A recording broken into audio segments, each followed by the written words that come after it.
राजकारणामध्ये आणि सत्ताकारणामध्ये पद आणि टेंडर हे काही सहजासहजी मिळत नाही. मग तुम्हाला भला मोठा अनुभव असला तरी चालेल. तसंच आता छगन भुजबळांची अवस्था झालेली आहे. त्यांनी पार्थ पवार यांना तुमच्या आजोबांनी किंवा वडिलांनी देखील मला असं विचारलं नव्हतं टेंडरच्या संदर्भात, तुम्ही कोण विचारणार आहे, असं भुजबळांनी म्हटलेलं आहे. दुसरीकडे त्यांना आता खासदार देखील व्हायचंय आणि पुतणे समीर भुजबळ यांना राज्य मंत्रिमंडळात देखील आणायचं. एकूणच भुजबळ यांच्यासारख्या दिग्गज नेत्याची आज राष्ट्रवादी काँग्रेसमध्ये काय अवस्था आहे त्याविषयी आपण थेट विश्लेषण करतोय. नमस्कार, जय महाराष्ट्र. मी डॉक्टर अनिल फळे. माझी आपल्याला विनंती की चॅनल सबस्क्राईब करा, सबस्क्राईबचं बटन दाबावं आणि आपल्या प्रतिक्रिया बिनधास्तपणे नोंदवाव्यात. राष्ट्रवादी काँग्रेसच्या घड्याळातले काटे हे आता मागे मागे सरकायला लागलेले आहेत. त्याचं कारण की प्रफुल्ल पटेल आणि सुनील तटकरे आणि पार्थ पवार यांच्यामध्ये झालेले टोकाचे मतभेद. मग आता हे टोकाचे मतभेद टोचू नयेत पक्षाला, यासाठी 10 जून वर्धापन दिन कसा साजरा करायचा या संदर्भात जी काही बैठक आयोजित केली होती, त्या बैठकीमध्ये ज्येष्ठ नेते छगन भुजबळ यांनी प्रदेशाध्यक्ष जरी निवडणूक आयोगाच्या कागदावर नसले तरी प्रदेशाध्यक्ष सुनील तटकरे यांनी आता जास्त वाद घालू नये, बोलू नये असं म्हटलं आणि तटकरेंना बोलण्यापासून थांबवण्याचा प्रयत्न केला. ते ऐकायला पार्थ पवार काही तिथं उपस्थित नव्हते. तरी देखील छगन भुजबळ यांनी तटकरेंना रोखण्याचा प्रयत्न केला. त्यावेळेस तटकरे यांनी की आता सोक्ष मोक्ष लावायचाच आहे, की मला ज्या वेळेला टार्गेट केलं जात होतं, प्रसिद्धी माध्यमांमधून येत होतं, त्यावेळेला एकही नेता माझ्या पाठीशी उभा राहिला नाही, माझी बाजू सांभाळून घेतली नाही, अशी खंत तटकरे यांनी बोलून दाखवली. मग त्यावेळेला तटकरेंना रोखायचं म्हणजे काय होईल की सुनेत्रा वहिनी म्हणा किंवा पार्थ पवार म्हणा किंवा जय पवार म्हणा हे असं म्हणतील की चला, की भुजबळ आपल्या बाजूने ठामपणे उभे आहेत असं ते दर्शवायचं. आता ते कशासाठी? कारण की आता सुनेत्रा वहिनी पवार यांची जी काही राज्यसभेवर जागा रिक्त झालेली आहे, त्या रिक्त जागेवर आपल्याला खासदार म्हणून जर जाता आलं तर ते आपल्याला हवं आहे, असा सरळ सरळ दृष्टिकोन. दुसरीकडे त्यांचे समर्थक प्रसार माध्यमांना सांगत आहेत की जर एका घरामध्ये अनेक पद आहेत, जसं आता पार्थ पवार खासदार आहेत, सुनेत्रा वहिनी मंत्री आहेत, बरेचसे उदाहरण. मग तसे जर असतील, आता तटकरेंची मुलगी मंत्री आहे, तटकरे स्वतः खासदार आहेत, तसं मला खासदार केलं आणि समीर भुजबळ यांना जर मंत्री केलं तर काय हरकत आहे असं विचारलं जात आहे. आता टेंडरचं काय? आता दैनिक लोकमतने पहिल्या पानावर एक बातमी प्रसिद्ध केलेली आहे. ती बातमी काय? पार्थ पवार भुजबळ यांच्या टेंडरवरून वादावादी प्रश्नचिन्ह. ते टाकावंच लागतं. ठेकेदाराला परत पाठवल्याने शाब्दिक चकमक.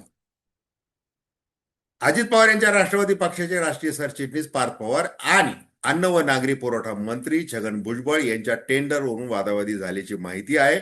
पक्षात याविषयी कोणीही अधिकृतपणे बोलायला तयार नाही. मात्र भुजबळ यांनी या प्रकरणी थेट शरद पवारांचे दाखले दिल्याचे समजते. अन्न व नागरी पुरवठा विभागाच्या वतीने अन्नधान्य पुरवठ्यासाठी वाहतूक टेंडर काढले जाते. राज्यस्तरावरील एक टेंडर ठराविक ठेकेदाराला द्यावे असे म्हणत पार्थ यांच्याकडून ठेकेदाराला मंत्री भुजबळ यांच्याकडे पाठवण्यात आले. मात्र भुजबळांनी त्या ठेकेदाराला टेंडर देण्याचे नाकारले. अमुक ठेकेदारालाच का काम द्यायचे याची विशिष्ट कारणेही ठेकेदाराने भुजबळ यांना सांगितल्याचे वृत्त आहे. याच मुद्द्यावरून पार्थ व भुजबळ या दोघांमध्ये शाब्दिक चकमक झाल्याची माहिती आहे. तुमच्या वडिलांनी म्हणजे अजितदादा पवारांनी किंवा आजोबांनी म्हणजे शरद पवारांनी कधी अशा पद्धतीने मला सांगितलं नव्हतं, अशा शब्दात भुजबळ यांनी नाराजी व्यक्त केल्याचे सूत्रांनी सांगितले. त्यावर असे असेल तर मला तुमच्याकडचा विभाग काढून टाकावा लागेल अशा शब्दात पार्थ पवार यांनी भुजबळ यांना सांगितल्याचे समजते. बाकी भुजबळ आणि पार्थ पवार यांनी दोन्ही या बातमीचा इन्कार केल्याचं त्याच्यामध्ये कोड देण्यात आलेले आहे. तर हे असं आता ते चाललेलं आहे. मग जे भुजबळ 10 जून 1999 रोजी पहिले राष्ट्रवादी काँग्रेसचे पहिले प्रदेशाध्यक्ष झाले. मग ते शिवाजी पार्कवर झालेला मेळावा, त्यांचं ते मुलूक मैदानी तोप त्यांची धडाडली आणि मग त्यांचा सगळा प्रवास. मधल्या काळामध्ये भारतीय जनता पार्टीचे कट्टर विरोधक म्हणजे वैचारिक दृष्ट्या आणि राजकीय दृष्ट्या छगन भुजबळांना 2.5 वर्ष जेलमध्ये तुरुंगामध्ये काढावे लागले. मग अगदी ते इतके निराश झाले होते की मला आता काही सुचत नाही, मला म्हणजे आत्महत्या करावं वाटते वगैरे अशा पद्धतीचं ते टोकाचं बोलायला लागले होते. इतका त्यांना तो त्रास झालेला. त्याच्यानंतर शरद पवारांची साथ सोडायची आणि अजित पवार जर मंत्रिमंडळ तयार त्या भाजप बरोबर सत्तेत सहभागी होत असतील तर आपण का मागे राहावं असं म्हणत त्यांनी शरद पवारांना रात्री सांगितलं की अजित पवार काय करतात हे मी जरा बघून येतो, आणि दुसऱ्या दिवशी ते शपथ घेतानाच दिसले. असं झालेलं आहे. आता छगन भुजबळ हे मोठ्या अधिकारवाणीने काहीतरी सांगायला जातात आणि त्यांची मात्र चिथू होते. हे राजकारण आहे. याच्यामध्ये कुणी कशाचा आब राखायचा वगैरे काय, त्या अर्थाने तर छगन भुजबळांना किंवा सुनील तटकरे, प्रफुल्ल पटेल यांच्याविषयी देखील सांभाळून भाषा सांभाळून करतात ते शरद पवार, की आपल्याला कसं संघटन करायचं. मग त्या तुलनेमध्ये पार्थ पवारांचं काय, मग त्यांचं काय हे दिसतच आहे. मग आता छगन भुजबळ यांना ज्या वेळेला मराठा विरुद्ध ओबीसी ही जी काही आग भडकली गेली त्यावेळेला त्यांची तोफ बघू ते ज्या पद्धतीने मनोज जरांगे पाटील यांच्यावर तुटून पडले, विधानसभेच्या पटलावर बोलले, बाहेर बोलले, मुलाखतीमध्ये बोलले, जाहीर सभांमध्ये बोलले, शेरो शायरी केली, तुफान भाषणं केली त्यांनी. आणि मग ते पसंत पडले ते भाजपच्या शीर्षस्थ नेतृत्व म्हणजे पंतप्रधान नरेंद्र मोदी असतील, केंद्रीय गृहमंत्री अमित शहा असतील.